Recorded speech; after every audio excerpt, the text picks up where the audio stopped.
In central Japan, a spider weaves her web in a field of growing rice.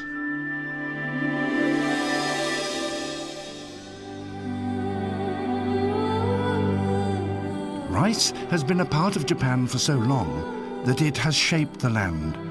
Indeed, it has become so much a part of the Japanese landscape that it has created a unique environment essential to both the people who created it and the wild animals that now share it.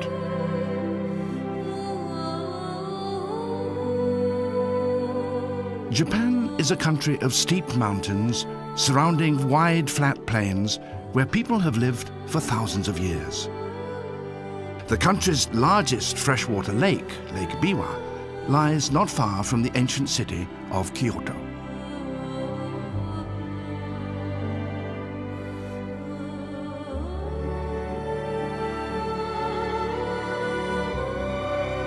The slopes that stretch down towards the lake have been terraced. Rice seedlings need shallow water in which to grow, and the neat, meticulously constructed paddy fields provide just this. Some of them have been cultivated continuously for thousands of years. Alongside them stand patches of woodland, where for centuries the people have found their fuel and their food. This is a land that has been touched by people, yet the people tread lightly upon it. It's a land that has been ruled for centuries by the demands of the rice, yet it's still dominated by the rhythmic cycle of the seasons as they change throughout the year. This is a landscape that the Japanese people hold so close to their hearts that they have a special word for it. They call these places where the forested mountains meet the terraces of rice, Satoyama.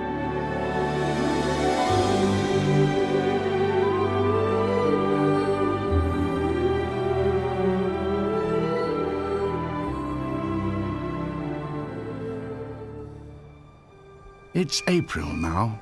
The days are lengthening and it's getting warmer. Spring is on its way.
As the progressing year brings changes to the country, there is also another rhythm which transforms the land as it has done for centuries.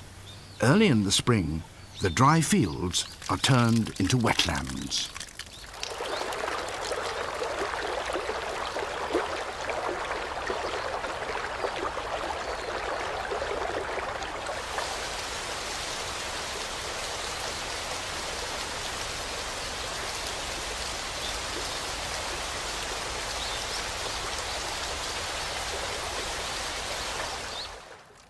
The cold mountain water spreads over the dry fields. As they slowly fill, the water once again links them both to the mountains above and to Lake Biwa below. Gradually, it seeps into the earth, reawakening the soil after the frozen months of winter, and rousing the small creatures that have lain dormant there since the autumn.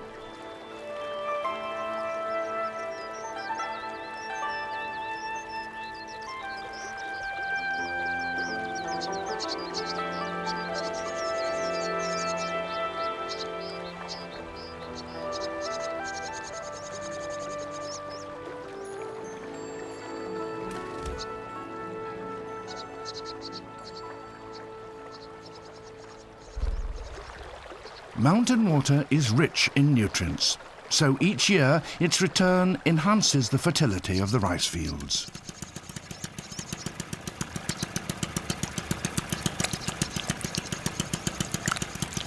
Early spring is a time of intense work for the farmers as they prepare their fields for the rice.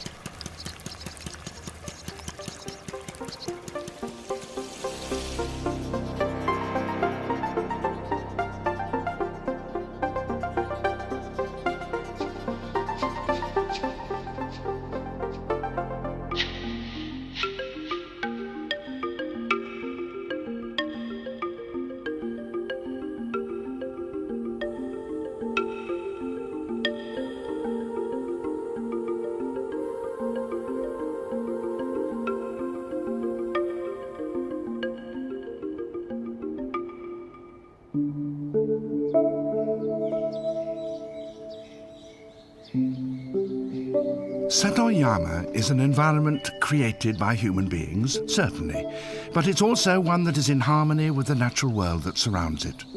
Animals on all sides are awaiting the return of the water.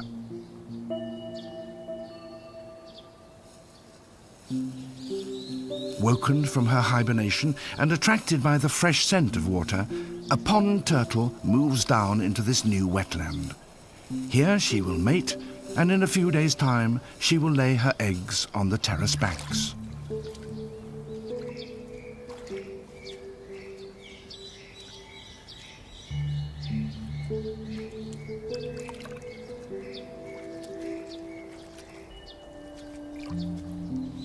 Tree frogs return to the flooded paddies to feed and to spawn.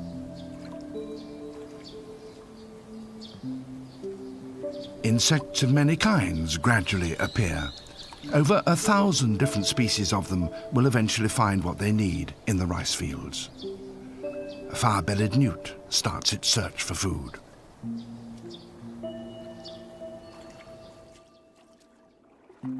Some creatures have come to the flooded fields from a considerable distance away.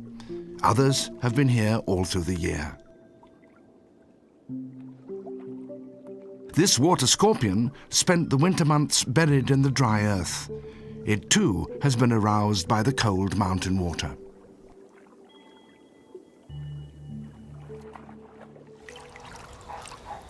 Many of these small creatures become prey for water birds, which time their arrival to coincide with the flooding of the terraces.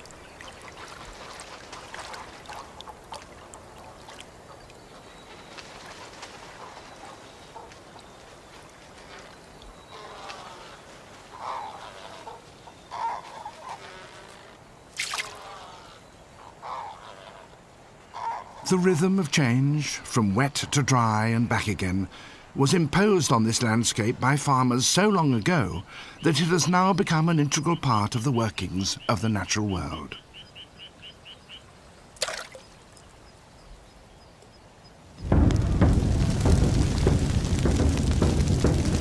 The people themselves are also governed by the rhythms of the season. At crucial times, they hold festivals to ask the gods for a healthy crop and a bountiful harvest. They regularly pay their respects to the forces of nature that still control their fields.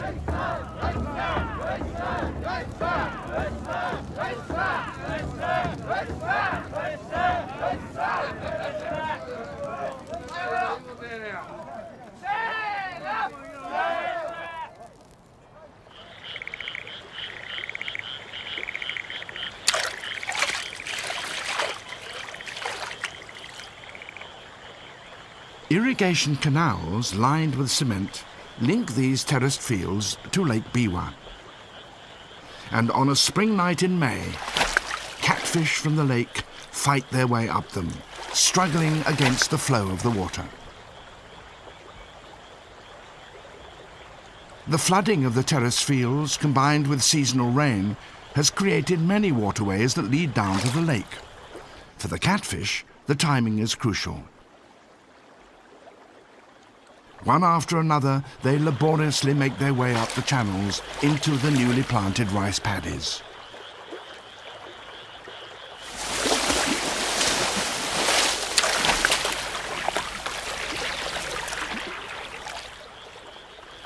They have spent the winter in the deep waters of the lake, but now they need shallow water and mud in which to lay their eggs. Satoyama provides them with exactly what they want.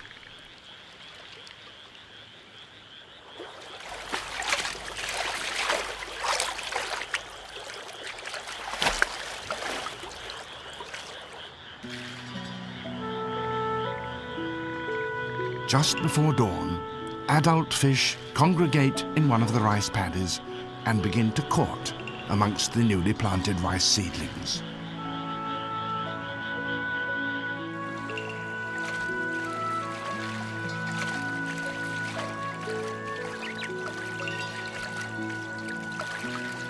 The female is large and heavy with eggs.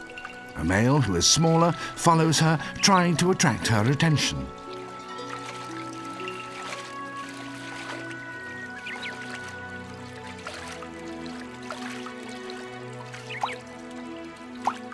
Entwining his body around hers, he rubs her abdomen, stimulating her to lay her eggs, which he will then fertilize.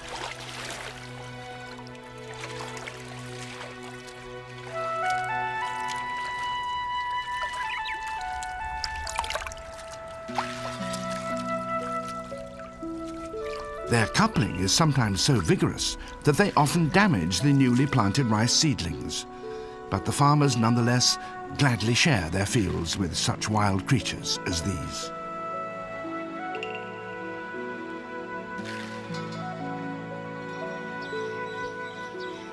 The spawning is all over within a single day. The adult fish then return down the waterways to the lake, leaving behind them countless tiny eggs in the flooded fields.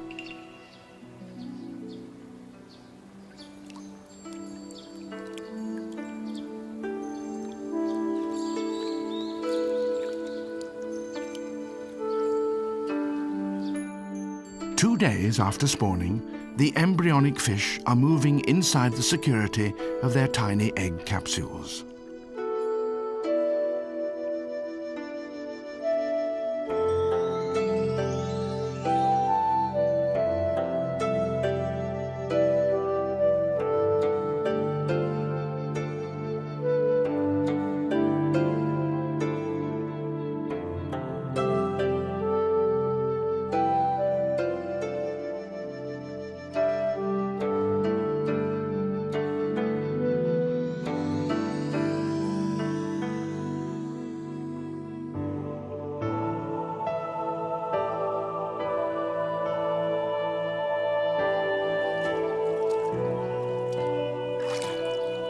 Day by day, as the Earth tilts fractionally more towards the sun, daylight lasts longer and the shallow water becomes warmer.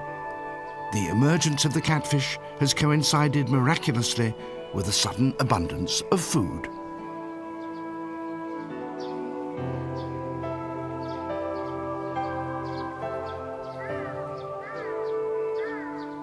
The earth of the paddy fields, when they were dry, contained millions of microscopic eggs laid the previous year by water fleas.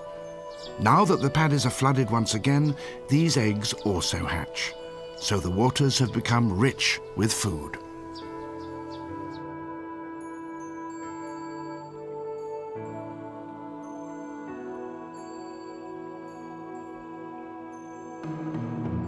A dragonfly larva is hunting. The water fleas are an easy prey.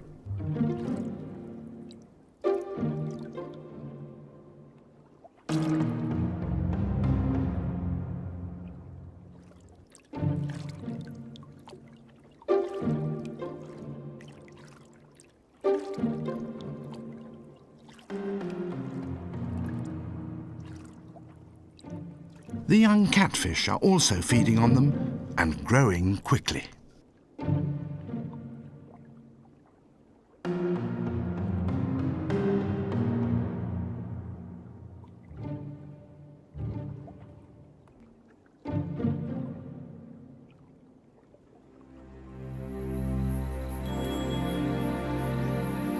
As the seedlings sprout, the land is transformed yet again and turns green. Beneath the surface of the water, The duels between the hunters and the hunted continue. A water stick insect sits poised, waiting for its prey to come within range.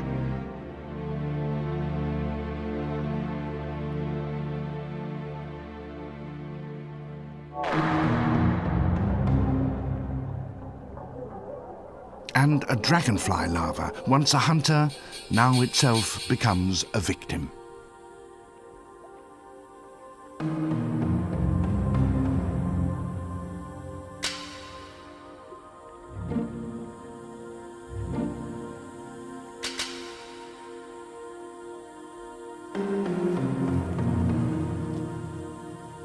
A water scorpion conceals itself in the mud. The young catfish seem totally unaware of the danger that threatens them.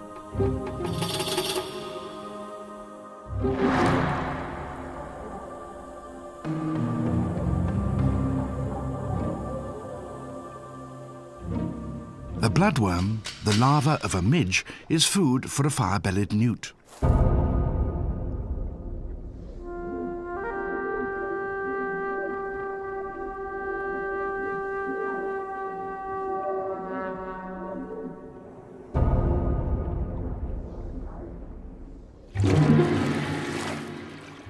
The giant water bug is a giant indeed. It's the largest insect in Japan and a formidable hunter.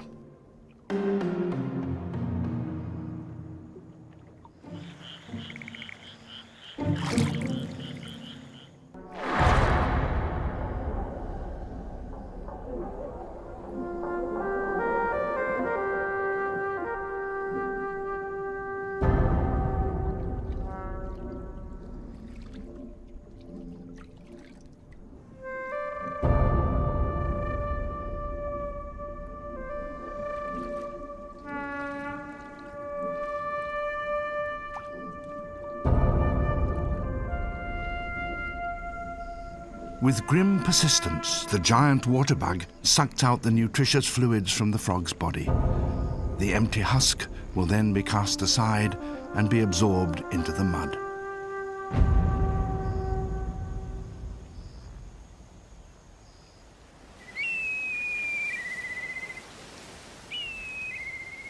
A black kite hunts above one of the small patches of woodland that grow alongside the terraced fields.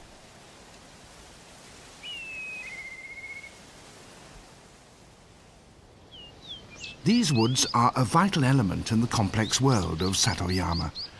They act as water reservoirs, absorbing the falling rain and then gradually releasing it so that it can seep down through the soil to the plains, there to evaporate and so to return to the atmosphere.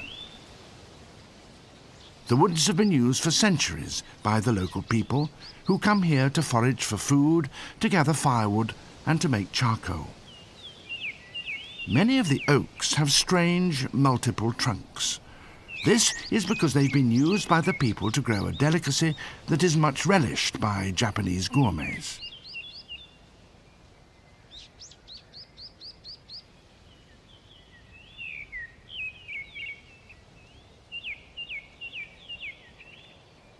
The slender trunks and branches of oaks are regularly cut and then stacked in piles called hodagi.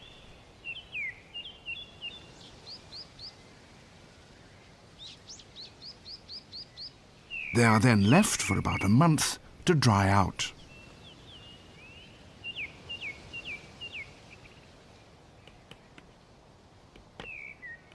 When the sap is all gone, holes are bored into them.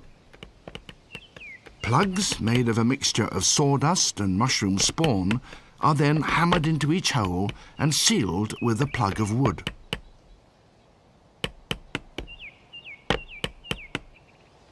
Shiitake mushrooms eventually sprout from the plugs of wood, and Japanese cooks will pay high prices for them. The oak tree, in spite of its harsh treatment, does not die. Its stump sprouts once more.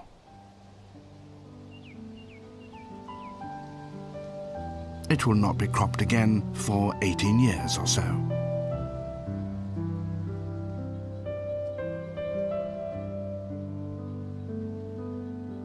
As the young branches grow, they attract new visitors.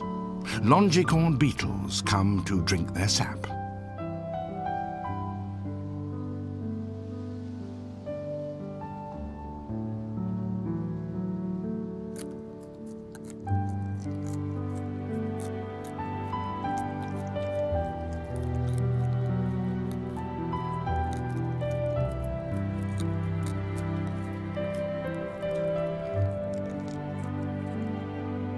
The larvae of the silkworm moth prefer more aged branches. Having fed on the leaves, they spin their cocoons. Silk from these provides another crop for the people and has done so for centuries. They use its thin, delicate filaments, spun together into a thread, to weave the most sumptuous of fabrics.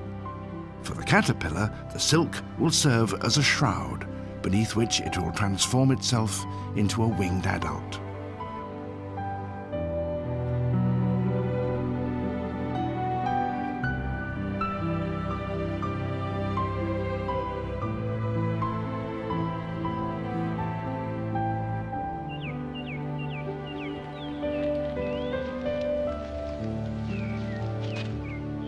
So the long rhythms of the forest repeat themselves. After 5 years, the hodagi logs are exhausted and have no further use for growing mushrooms, so they're dumped and left to rot. The humus produced by their decay seeps back into the ground, where it is reclaimed by the roots of living trees and provides food for other creatures. The larva of the scarab beetle is one of them. Having spent half a year as a grub, feeding voraciously, it has now turned into a pupa. Its newly formed shell is still soft.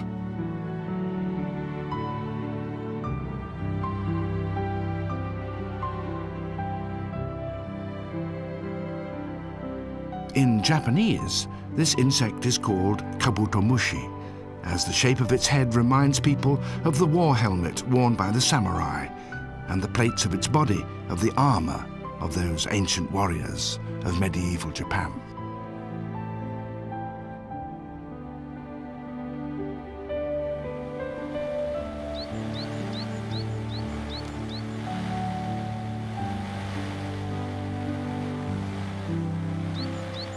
As spring changes to summer, so the flooded fields become grasslands.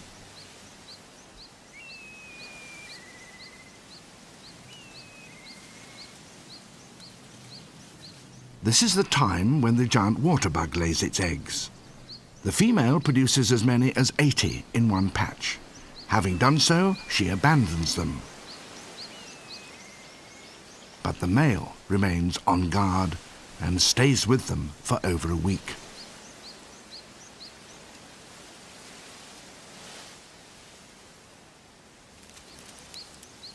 Every now and then he leaves them briefly to collect the water necessary to keep them moist.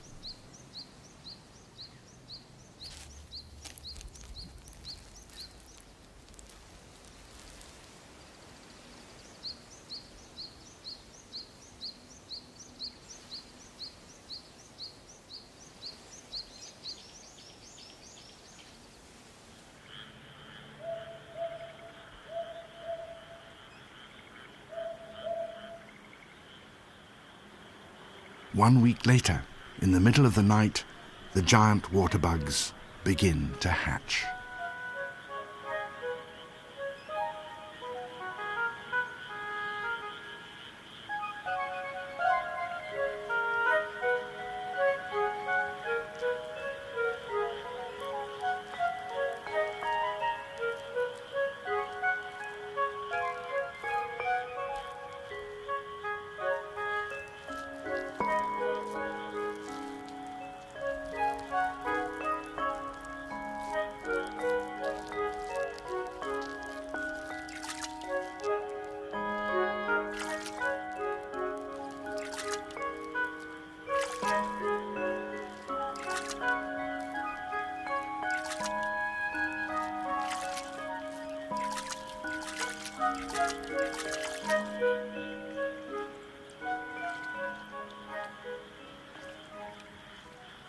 It's summer, and water from the forest continues to flow down into the rice fields. It travels along their network of channels and then goes on down to Lake Biwa. The young catfish are now about 2 months old. It's time for them to prepare to leave these warm shallows and to make their way down to the deeper, colder waters of the lake, where they will spend most of their adult lives.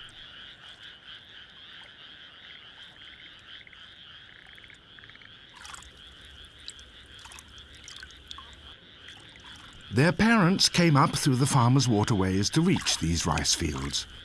Now their offspring use the same channels to take them down to the lake. Without the work of the farmers and the methods they've developed to grow their rice, the catfish of Lake Biwa would not have these extensive nurseries.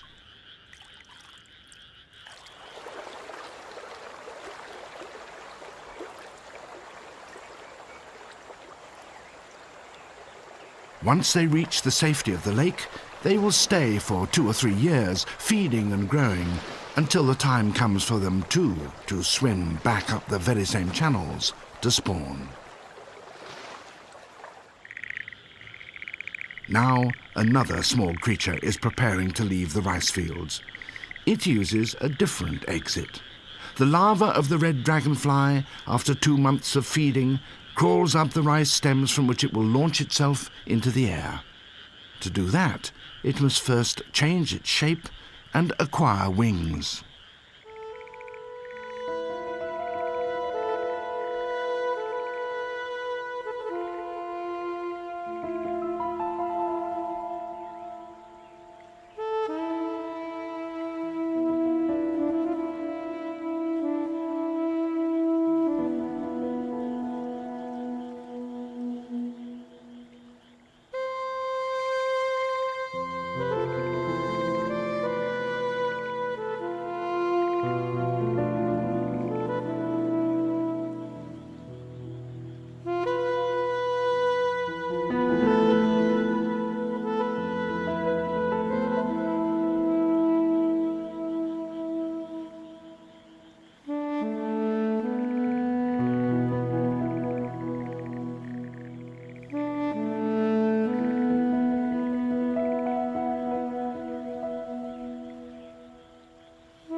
The dragonfly will leave these terrace fields and fly away to the nearby mountains for the summer months.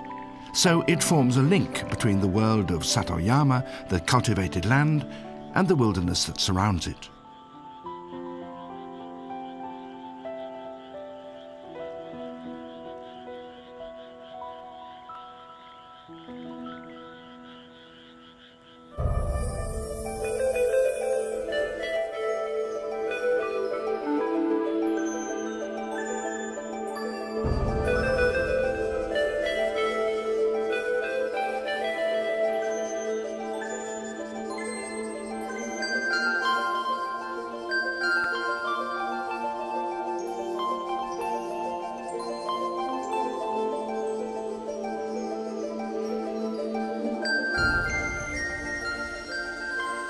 The end of June, it's midsummer. The days are long and warm. The people living in the small villages alongside the rice fields make their own special contributions to the living landscape of Satoyama. The flowers in the gardens are an important source of nectar for many species, including swallowtail butterflies.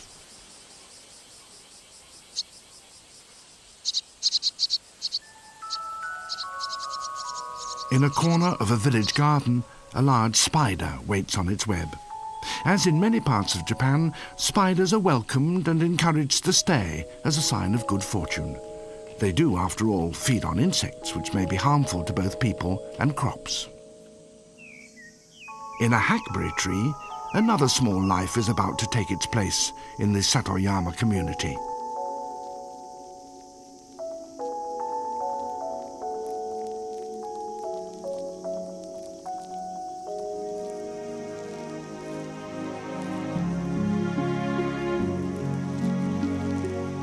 This is Japan's national butterfly, called O Murasaki. The purple of its wings is the color that once could be used only by the emperors and the high priests of ancient Japan.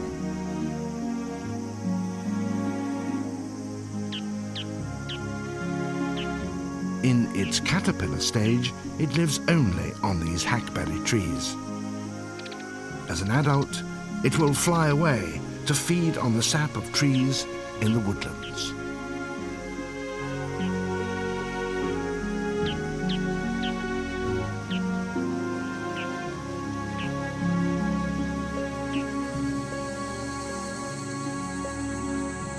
During the warm summer nights, the rice paddies become alive with another insect much loved by the Japanese: fireflies.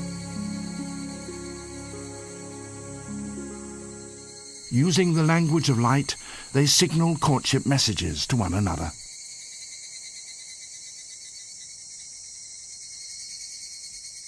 Their adult lives are brief, a mere 7 days or so. Japanese families, by tradition, come to watch the fireflies every year at this season, to marvel at the tiny lights winking over the rice fields, and to ponder on the fragility of the lives of those that produce them.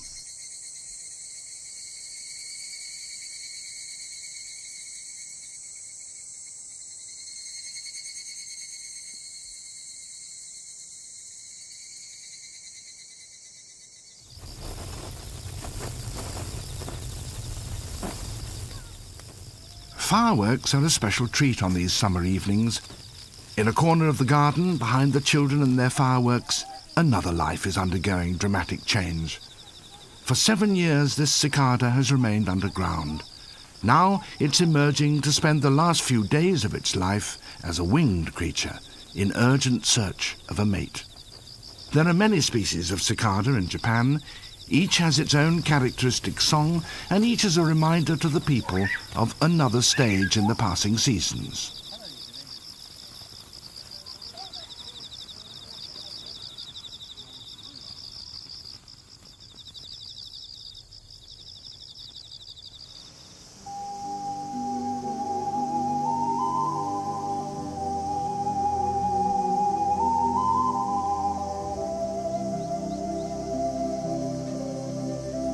It's high summer. The rice has been growing steadily. But there's still a great deal of work to be done. The terraces must be kept free of weeds to allow the rice to grow freely. It's hard, hot labor.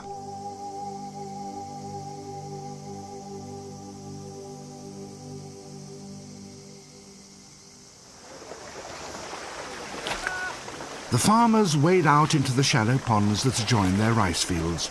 These man-made reservoirs hold water throughout the year, and the people stock them with carp.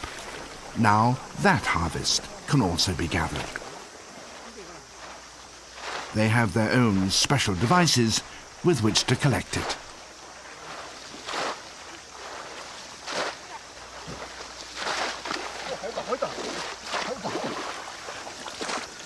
取って上からよ。無理でしょ。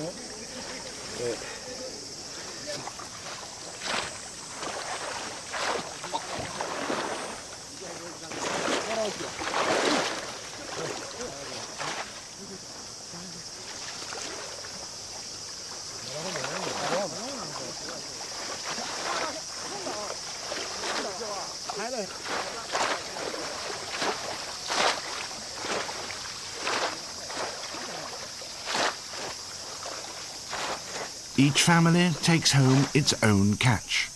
It's an annual seasonal feast that everyone enjoys.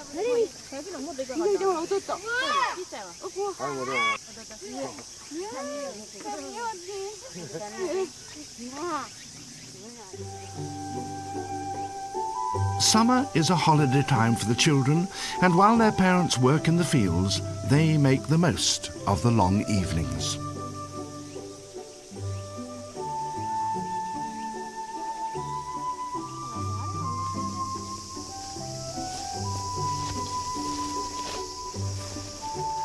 The pleasure and fascination that so many Japanese find in insects shows itself early in life.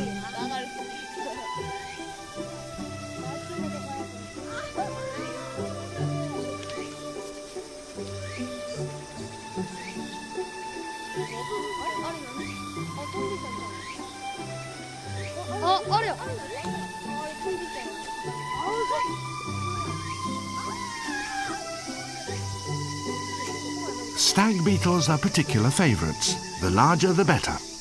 The male beetles, when confronted with one another, will do what comes naturally. They will fight for control of a territory.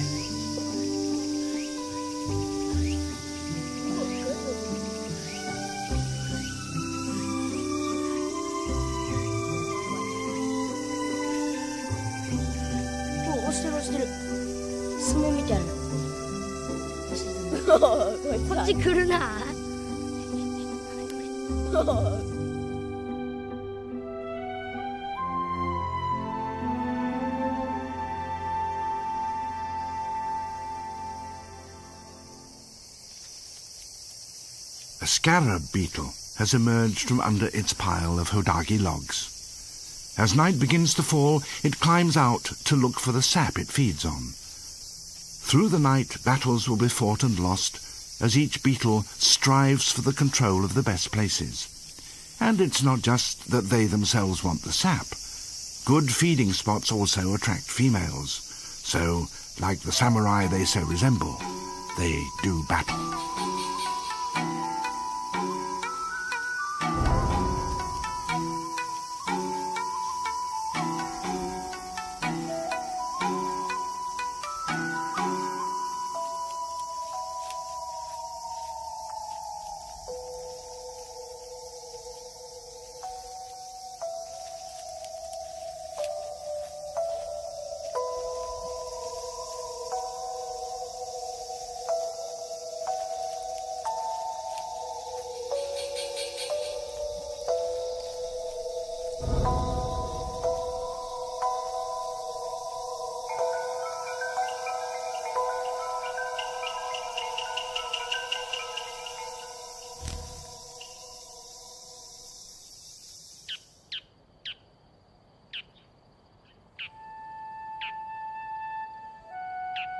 It's September.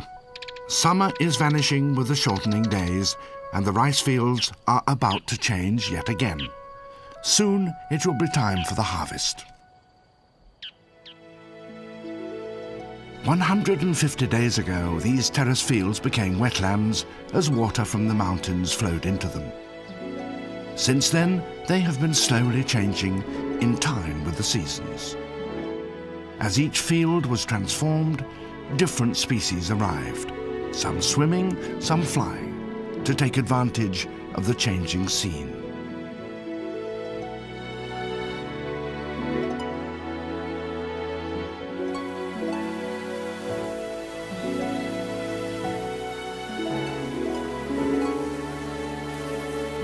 For the farmers and for the rice, this year has been a good one.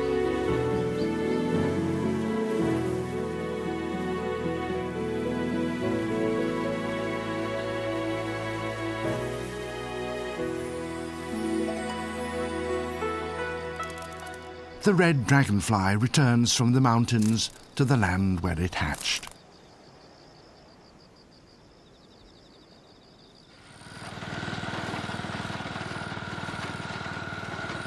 It's time for the people to collect the rewards of so many months of labour.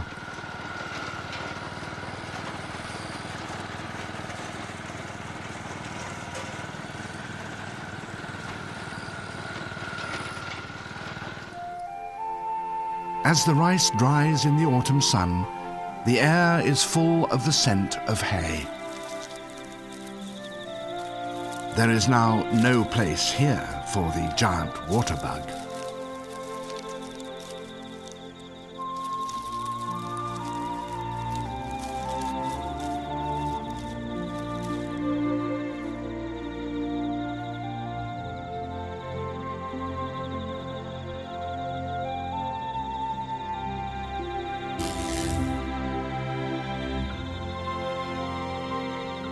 Other insects are also abandoning the drying fields. They take to the wing and fly away in search of the water that they still need.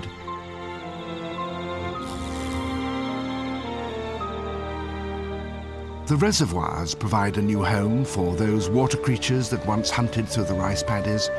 Here they will be able to spend the winter in safety.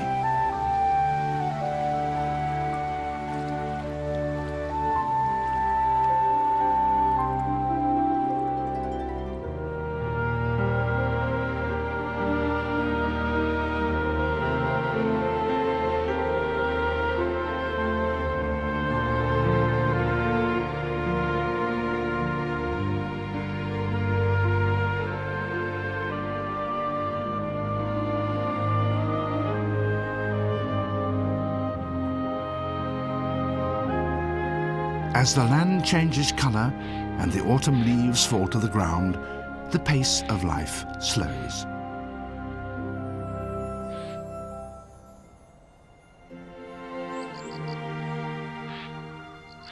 Tree frogs that hatched out in the rice paddies have now returned to the nearby woodlands and prepare to hibernate under a blanket of fallen leaves.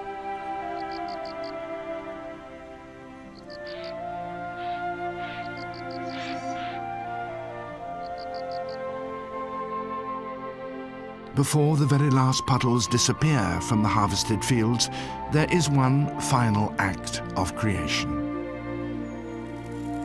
In a ritual courtship flight, the red dragonflies mate. The male clasps the female, and she repeatedly dips the tip of her abdomen into the puddles, depositing her eggs.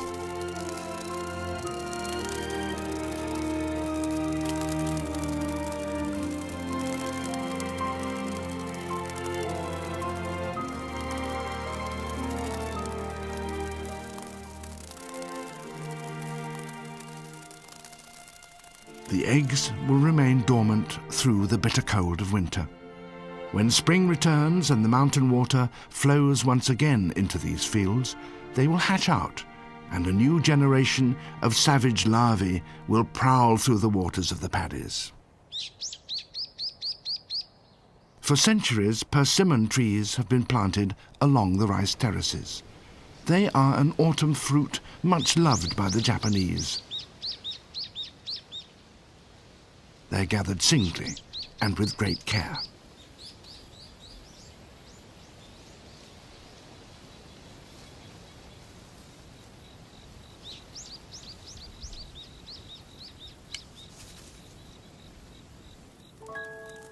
The persimmon trees are essential for the many damselflies that now gather around their branches overhanging the rice paddies.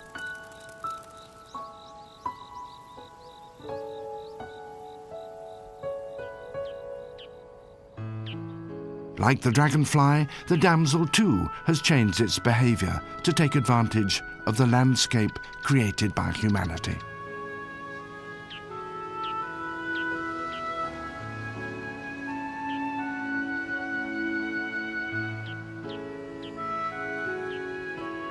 The damselflies lay on these branches, twisting their ovipositors so that their eggs will be placed in safety beneath the bark.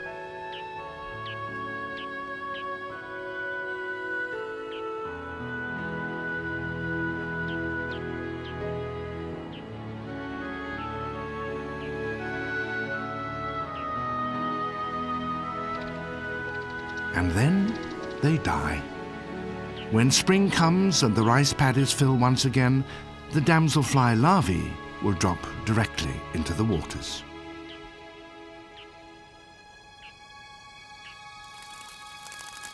In the harvested fields, the dragonflies indulge in a final bout of egg-laying.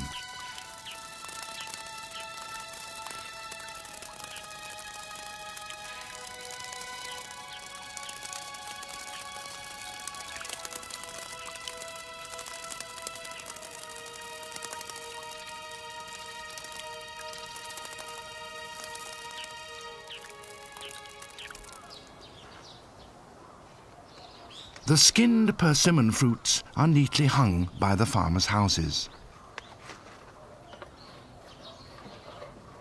These, carefully dried, used to be a valuable winter food for the people of Satoyama, and also a source of much-needed cash.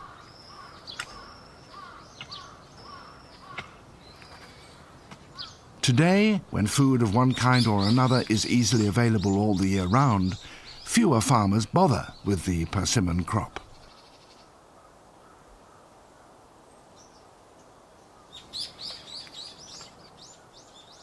Even so, the appearance of the drying fruit, so carefully placed on their racks, is recognized by all Japanese as a sign that winter is fast approaching.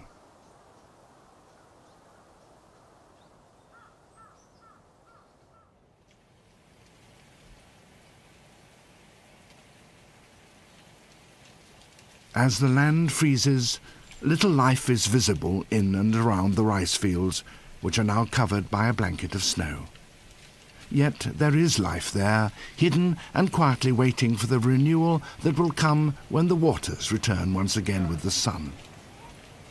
Winter is also a time of rest for the farmers, for their lives too are, perforce, attuned to the natural rhythms around them.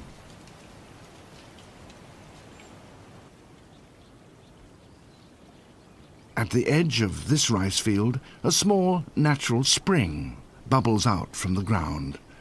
It will remain unfrozen throughout the winter, and at its edge the local people place floral offerings to the gods for this gift.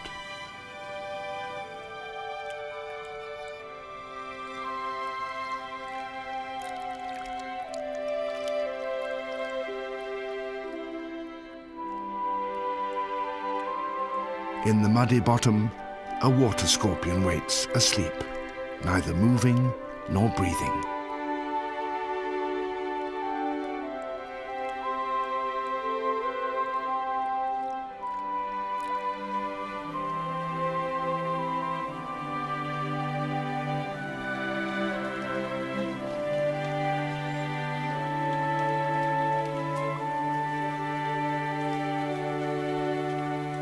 Winter settles in.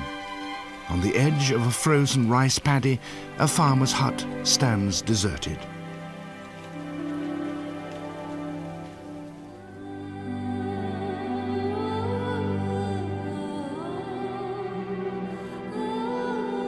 But in a corner, there is a reminder of the spring that will come.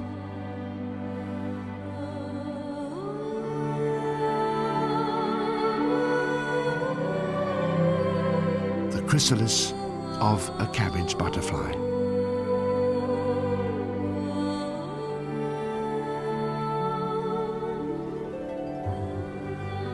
February.